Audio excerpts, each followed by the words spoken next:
بسم الله الرحمن الرحيم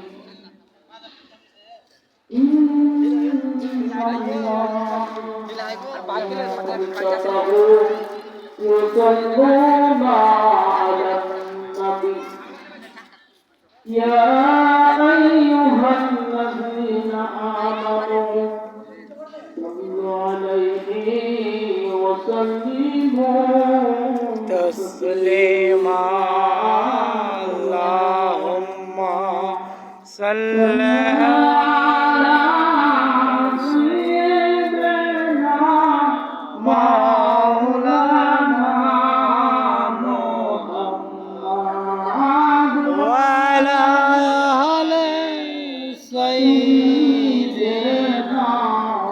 مولانا محمد النبي সুবহানাল্লাহ জগৎ হইল উজালা মায়ার নবীজির সুবহানাল্লাহ জগৎ হইল উজালা সেই নবীজির দুরূদ পড়ে মিটাও মনের জঞ্জালা আল্লাহুম্মা সাল্লি আলা সাইয়্যিদিনা মাওলানা মুহাম্মদ ওয়া আলা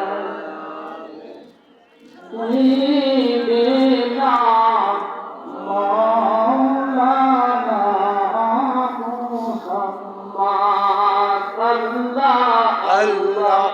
الله لا إله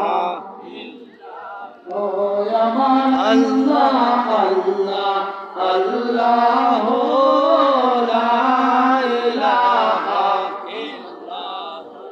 ياسين توها कमले वाला कुरान की तफसीर आदिल नादिल शाही सखासिन सिराजम मुनीर नबी जी अल्लाह अल्लाह الله لا إله إلا هو يا الله الله الله لا إله لا إله إلا الله محمد رسول الله شركة مهان الله رب العالمين शुक्रिया लाखों कोटि दुरूद सलाम जिनके सृष्टि ना कर अल्लाह पाक रब्बुल आलमीन की सृष्टि करते ना সেই নূরের নবী সাল্লাল্লাহু আলাইহি ওয়াসাল্লামের পবিত্র রোজা আফতার মুবারকের লাখো কোটি দুরূদ এবং সালাম এবং লাখো কোটি কদম মুসলিম জানাই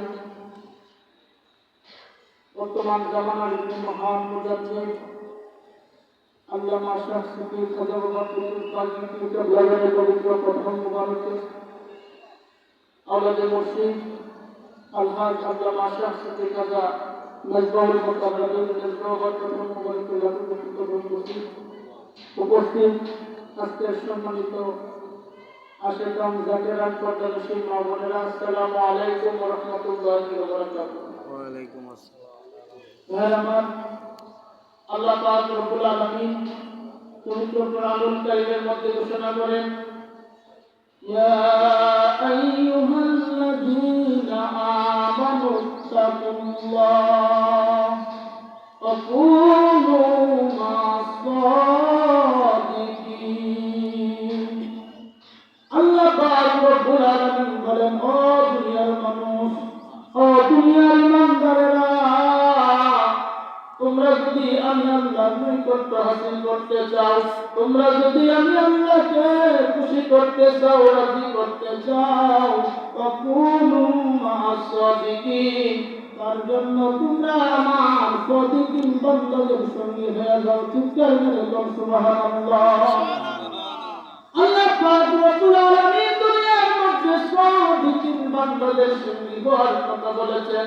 এখন সাদিকিন বান্দা কারা আমরা কিভাবে চিনব? আমার আল্লাহ পাক রব্বুল আলামিন হাদিসুল কুদসির মধ্যে ইরশাদ করেছেন, কারা সাদিকিন? আল্লাহ পাক রব্বুল আলামিন বলেন, ওমা তাকাররাবা ইলা আবদি বিশাইইন আহাব্বা ইলা মিম্মা ইফতারাতু আলাইহি ওমা ইয়াজালু। চিৎকার মেরে বলুন সুবহানাল্লাহ। আল্লাহ পাক রব্বুল আলামিন বলেন, আমার এই দুনিয়ার কোন বান্দা যদি, আমার কোন মুমিন বান্দা যদি আমি আল্লাহর নৈকট্য হাসিল করতে চাই, আমি আল্লাহর নৈকট্য হাসিল করার উদ্দেশ্যে বান্দা যে সব কাজ করে, আমি আল্লাহ পাক সবচেয়ে বেশি পছন্দ করি। আমি আল্লাহ তার উপরে যে সব কাজ খরচ করেছি। চিৎকার করে বলুন সুবহানাল্লাহ। আল্লাহ পাক রব্বুল আলামিন বলেন, শুধু তাই নয়, বান্দা আমাকে রাজি করার জন্য, খুশি করার জন্য, ওমা ইয়াজালু আবদি ইয়াতাকাররাবা ইলা বিন্নাফিলি হাত্তা উহিব্বাহু ওয়া ইযা আহবাবতাহু কুনতু সামআহু আল্লাযী ইয়াসমাহু বিহি ওয়া বাসারাহু আল্লাযী ইউবসিরু বিহা ওয়া ইয়াদাহু আল্লাতী ইয়াবতিশু বিহা। চিৎকার করে বলুন সুবহানাল্লাহ। সুবহানাল্লাহ। আমার আল্লাহ পাক রব্বুল আলামিন বলেন, ও দুনিয়ার মানুষ, বান্দা যখন আমি আল্লাহকে রাজি করার জন্য, খুশি করার জন্য, বান্দা যখন বেশি বেশি করে ফরজ ইবাদতের পাশাপাশি আমার পেটের রাস্তায় বান্দা যখন প্রবেশ করতে চায়, ওই বান্দা যখন বেশি বেশি করে নফল নামাজ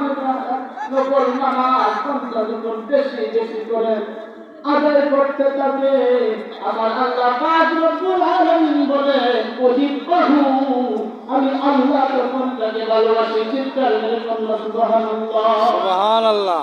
শুধু তাই নয়, আল্লাহ পাক রব্বুল আলামিনের ভালোবাসা কেমন? আমার আল্লাহ পাক রব্বুল আলামিন বলেন, আমি যখন বান্দাকে ভালোবাসি, আমার আল্লাহ পাক রব্বুল আলামিন বলেন, আহবাবতুহু কুনতু সামআহু আল্লাযী ইয়াবসিরু বিহা।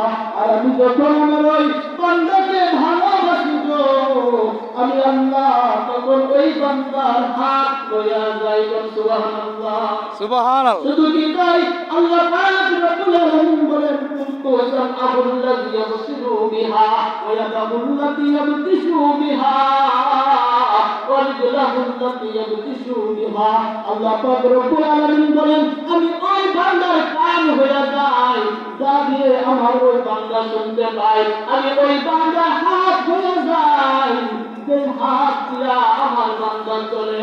আল্লাহর ওলিদের হাত যখন আল্লাহর কুদরতের হাত হয়ে যায়, তাদের পাওয়ায় কেমনে বেড়ে যায় দেখেন। হযরত কবির আব্দুল কাদের জিলানী রাহমাতুল্লাহ জানায়, তিনি বলেন, ও দুনিয়ার মানুষ, আমি যখন বান্দার হাত হয়ে যাই, আমি যদি আব্দুল কাদের জিলানী পৃথিবীর এক প্রান্তে বসে থাকি, আর আমার বান্দা যদি, আমার মুরিদ যদি পৃথিবীর অন্য প্রান্তে থাকে, যদি আমার ওই মুরিদের লঙ্গিটা খুলে যায়, আমি আব্দুল কাদের পৃথিবীর পূর্ব প্রান্ত থেকে পশ্চিম প্রান্তে আমি ওই মুরিদের লঙ্গিটা উঠায় দেই। চিৎকার করে সুবহানাল্লাহ। সুবহানাল্লাহ। শুধু কি তাই, আল্লাহ পাক রব্বুল আলামিন বলেন, বান্দা যখন আমার কাছে যা কিছু চায়, আমি আল্লাহ পাক রব্বুল আলামিন তাই দান করি। সুবহানাল্লাহ। মুমিনের পরিচয় আল্লাহ পাক দিয়েছেন। আল্লাহ পাক রব্বুল আলামিন মুমিনের পরিচয় দিয়ে মুমিনের বেলায়েতের বর্ণনা করেছেন। চিৎকার মেরে বলুন সুবহানাল্লাহ। শুধু কি তাই, আল্লাহ পাক রব্বুল আলামিন মুমিনদের মর্যাদা, আল্লাহর ওলিদের মর্যাদা কিভাবে বাড়িয়েছেন? আল্লাহ পাক রব্বুল আলামিন মুমিনের মর্যাদা দিয়েছেন অত্যন্ত, আল্লাহর ওলিদের মর্যাদা দিয়েছেন অত্যন্ত। হযরত রাসূল মুফাসসিরিন আব্দুল্লাহ ইবনে আব্বাস রাদিয়াল্লাহু তাআলা আনহু তিনি বলেন একদিন রাসূলুল্লাহ সাল্লাল্লাহু আলাইহি ওয়াসাল্লাম আমাকে নিয়ে খানে কাবার সম্মুখে গিয়ে দাঁড়ালেন। যখন তিনি কাবা শরীফের তাওয়াফের কাজ শেষ করলেন, নবীজি ওই খানে কাবাকে উদ্দেশ্য করে বলেন, হুরমাতুল মুমিনি আযামু মিন হুরমাতিল কাবা, লা হুরমাতুল মুমিনি আযামু মিন ইনদিল্লাহি হুরমাতান মিন। আমার দয়াল নবী মায়ার নবী রাহমাতুল লিল আলামিন বলেন, ওরে খানে কাবা, আল্লাহ পাক রব্বুল আলামিন তোমাকে ইজ্জত দিয়েছে, আমার আল্লাহ পাক রব্বুল আলামিন তোমার সম্মান বাড়িয়েছে। ওরে খানে কাবা, জেনে রাখো, শুনে রাখো, এই পৃথিবীর জমিনে আমার উম্মত এমন কিছু মুমিন বান্দা থাকবে খানে কাবা, যাদের ইজ্জত, যাদের সম্মান আল্লাহ পাক রব্বুল আলামিন তুমি খানে কাবার চাইতে বানিয়ে দিয়েছে। চরকারে কন্যা সুবহানাল্লাহ। সুবহানাল্লাহ। এই জন্যই আমরা বলি মুর্শিদের দরবার ভক্তের কাবা ঘর। ওরে মুর্শিদের দরবার ভক্তের কাবা ঘর, কে জানি কার ভাগ্যে হয়। মুর্শিদের দরবারে যায়া থাকিবা মতদের হয়া, চাহিয়া থাকিবা সদাই। মুর্শিদের দরবারে যায়া থাকিবা মতদের হয়া, চাহিয়া থাকিবা সদা মুর্শিদের নূর চেহারায়। দিলে তোমায় গজব বসিয়ে আদবের সহিত হাকিকত মিলিবে সেই জায়গায়। মুর্শিদের দরবার ভক্তের কাবা ঘর, কে জানি কার ভাগ্যে হয়। ও মোর জাতের বেলা পর্দার আড়ালের মা বোনেরা, আল্লাহর ওলির দরবার হাকিকতি আল্লাহর দরবার, আল্লাহর ওলির দরবারে আমরা এসেছি আল্লাহর নৈকট্য অর্জন করার জন্য। সুতরাং আল্লাহর বেলাতে রাস্তায় যখন আপনি আসবেন, সর্বপ্রথম আদব রক্ষা করতে হবে। আল্লাহ পাক রব্বুল আলামিন যখন যেন আমাদেরকে আল্লাহর ওলির দরবারে আসবে, আল্লাহ পাক রব্বুল আলামিন যেন আল্লাহর ওলির দরবারে এসে আমাদেরকে আদব বজায় রাখার তৌফিক দান করেন। সকলে বলেন আমিন। এই মসজিদে আমি গুনাহগারের আলোচনা করার যোগ্যতা নাই, তবুও মহান মুর্শিদের হুকুমে কিছু সময় আপনাদের সম্মুখে ব্যয় করেছি। আমার আলোচনার মধ্যে যদি কোনো ত্রুটি হয়ে থাকে আপনারা ক্ষমা করে দিবেন। ও আখির দাওয়ানা আলহামদুলিল্লাহি রাব্বিল আলামিন। আসসালামু আলাইকুম ওয়া রাহমাতুল্লাহি। মাশাআল্লাহ, মারহাবা। এখানে